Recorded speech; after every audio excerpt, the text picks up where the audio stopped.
Hi everybody, this is Sarah. I'm coming from the Saginaw Children's Zoo, and we are going to talk about another curious creature today, the Egyptian tortoise.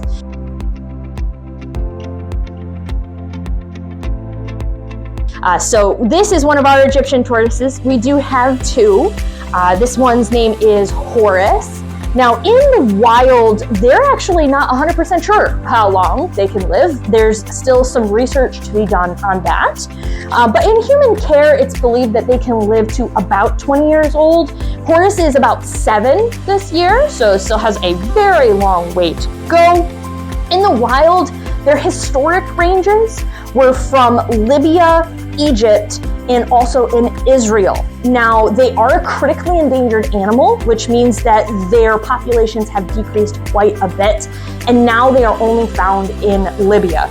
Biggest reasons for why these guys are having such a hard time in the wild is because of habitat destruction, mostly because of human conflict. But also too, look at how cute they are. They're so small and so cute. They are actually pretty popular sometimes in the pet trade because they are so small. They actually don't get much bigger than this, which is kind of surprising, especially for a tortoise. Now, the areas in which they're found, very hot, very arid regions of the world. And of course, they use a really cool adaptation to be able to live in there. Most of it actually has to do with their diet. So they eat a lot of flowers and plants that have a little bit more moisture in them. Where they live, it's hard to find pools of waters or area where they can drink. So they get their water mostly from their food, which is called metabolic water. So that's the process by which your body breaks down your food and is able to process that water into your system. So that's kind of what metabolic water is, and that's what helps them to be able to stay hydrated. They also have a few different other adaptations that help them out. So if you look at their coloration, it's actually very close to the sand color. So it's very difficult for predators to find them, not only because of their size, but also because of their color. And that's what we would call a camouflage. And because they're so small, it's easier for their body to release heat.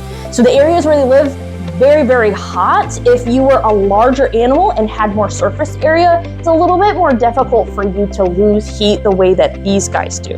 You'll also notice that light color.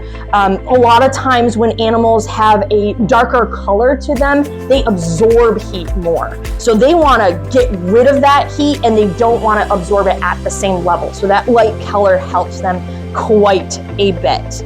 Some other really cool things that you'll see, these guys have pretty long nails and very sturdy little arms. That helps them to be able to dig if they need to go and under the sand or in a burrow area.